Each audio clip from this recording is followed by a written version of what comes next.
প্রতিটা মেয়েদেরই সিঁথিতে সিঁদুর ওঠার পরে কিন্তু তার পুরো জীবনটাই পাল্টে যায়, তাই না? এই যে ধরো, যে মেয়েটা বাবার বাড়িতে এত করেছিল, একটা কাজও পর্যন্ত করতো না, সে আজ কিন্তু দায়িত্ব সহকারে শ্বশুরবাড়িতে যেয়ে অনেক কাজই করে ফেলছে। খুব অবাক লাগে।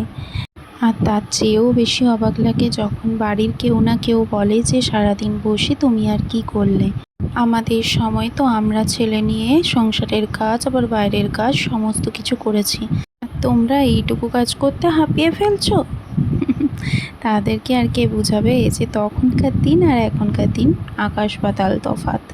রাজ্যের সরকার বদলে গেল, কিন্তু মানুষের মনোভাব আর বদলালো না। যাই হোক, এই দেখো সন্ধেবেলায় কিন্তু আমি এখন যেহেতু পুরুষোত্তম মাস চলছে, তাই আমি শ্রীকৃষ্ণের লীলা কথাগুলো একটু পাঠ করছিলাম। খুব ভালো লাগে জানো তো এই বইটা পড়তে। শ্রীকৃষ্ণের নানা দুষ্টুমি কিন্তু এই বইটাতেই সমস্ত কিছু আছে। তার যে সমস্ত যে রাক্ষসগুলো তাকে বধ করতে এসেছিল কিন্তু সেটা পারেনি, সমস্ত বিস্তারভাবে রয়েছে। আমার তো খুব ভালো লাগে। সকালবেলায় ঘড়িতে বাজে তখন 7:30। আমি উঠেছি 5টায়, কিন্তু আমার যেহেতু পুচকু সোনা আছে, তাই তো তাকে আমার রেডি করতে, খাওয়াতে আর করতে আমার অনেক টাইম চলে যায়। নিয়ে স্নান টান করে সমস্ত কিছু রেডি হয়ে আমি এখানে পুজোর আসনে বসে গেছি। এই যে দেখছো গোপালের জামাগুলো, এটা আমার একটা বান্ধবীর বোন, একজন বনু আর কি, আমার এই সমস্ত গোপালের জামা করে, সেলাই করে, তো সেগুলো সে করে দিয়েছে। খুব সুন্দর করেছো বনু। এর পরের বার কিন্তু তোমাকেই ধরা রইলো, যে কোনো জিনিস হলেই আমি কিন্তু তোমাকেই বলবো। খুব সুন্দর হয়েছে প্রতিটা ড্রেস।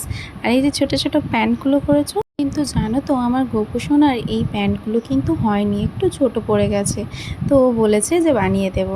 তো বাকি ড্রেসগুলো, এই 10টা ড্রেস করতে দিয়েছিলাম, 10টা ড্রেসই খুব সুন্দর হয়েছে। আমি দেখো তার মধ্যে একটা ড্রেস কিন্তু আজকে গোপাল সোনাকে পরিয়েছি, আর খুব সুন্দর লাগছে ওকে। তো তোমরা অবশ্যই কমেন্ট করে জানিও কেমন লাগছে আমার গোপাল সোনাকে। তো এই যে হলুদ কালারের দুটো আছে, একটা রানী কালারের, সব রকমেরই হয়ে গেছে ওর, তবে আমার নীল কালারটা সব থেকে বেশি পছন্দ হয়েছে, যেটা আজকে আমি আমার গোপাল সোনাকে পরাবো। পুরুষোত্তম মাসের আজ প্রথম দিন, দ্বিতীয় দিন, আমার গোপাল সোনা আজকে এই জামাটাই পরবে মনে হচ্ছে। তো দেখো গোপাল সোনাকে কেমন লাগছে অবশ্যই জানিও। জানো তো, বিয়ের আগে আর কি, যখন আমি গোপাল সোনার সেবা দিতাম না, তখন আমি মন ভরে 1 ঘন্টা 2 ঘন্টা, 1 ঘন্টা তো মিনিমাম আমার লাগতোই, যেহেতু সমস্ত কিছু রেডি করতে আর করতে আমার নিজের মতন করে মালা গাঁথতাম আর করতাম। কিন্তু বিয়ের পরে সত্যিই চেঞ্জ হয়ে গেছে, যেহেতু পুচকু সোনা আছে, তাই ওর কথা মাথায় রেখে আমাকে খুব তাড়াতাড়ি করতে হয় সেবা। কিন্তু আমি ঠিক করেছি এই পুরুষোত্তম মাসের যে কটা দিন আছে, সেই কটা দিন আমি কিন্তু আমার গোপাল সোনাকে একটু মালা গেঁথে দেবো। সেটাতে যা টাইম লাগে লাগবে, কিন্তু আমার গোপু সোনাকে কেমন লাগছে অবশ্যই বলো।